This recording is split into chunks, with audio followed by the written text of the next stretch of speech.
As I was thinking of what to make this week's video on, I began to think of my work and what role my art plays in the world. Dance has been a part of human society since time immemorial.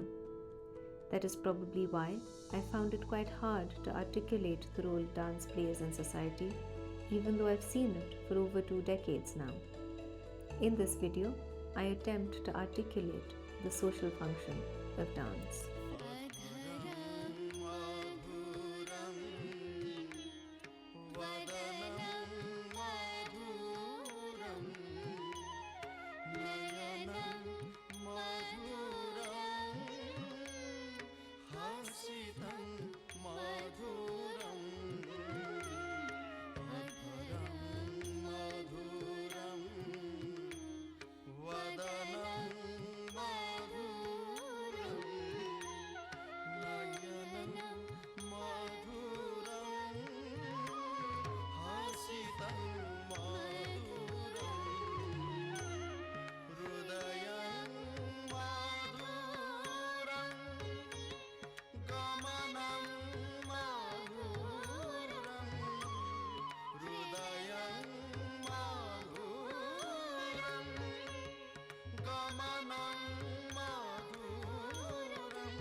John Blacking, the British ethnomusicologist, says that the power of dance rests in acts of performance by dancers and spectators alike in the process of making sense of dance, and in linking dance experience to other sets of ideas and social experiences.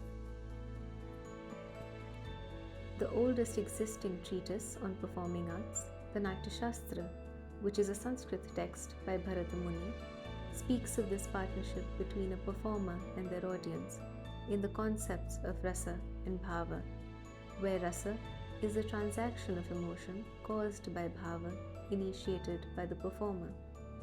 This transaction cannot happen unless both the performer and the audience are involved. In this way, dance is a metonym for human society.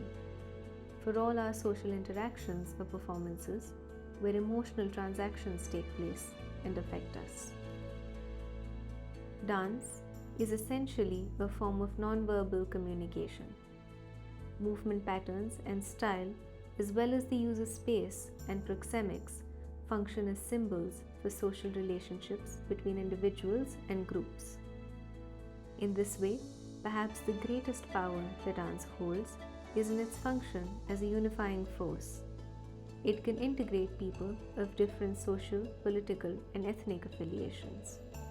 This unifying power comes from shared dance language.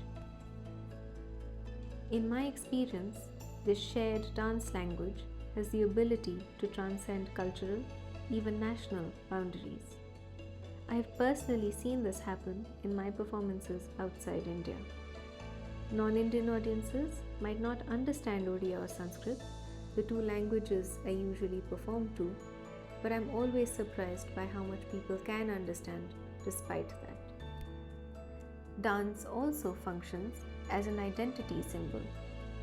It works as an identifier that marks an individual or group as different from others and thus unique.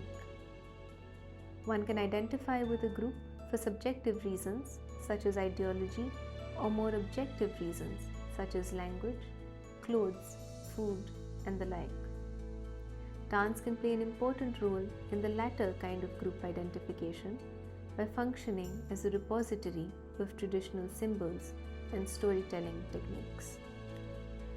This puts dance, especially traditional dances, in a very unique position. It is at once a cultural identifier and in many ways culture agnostic. If used well, it can be used as an effective tool for people from diverse cultures to integrate with each other without feeling the pressure to assimilate into other cultures in a globalized world.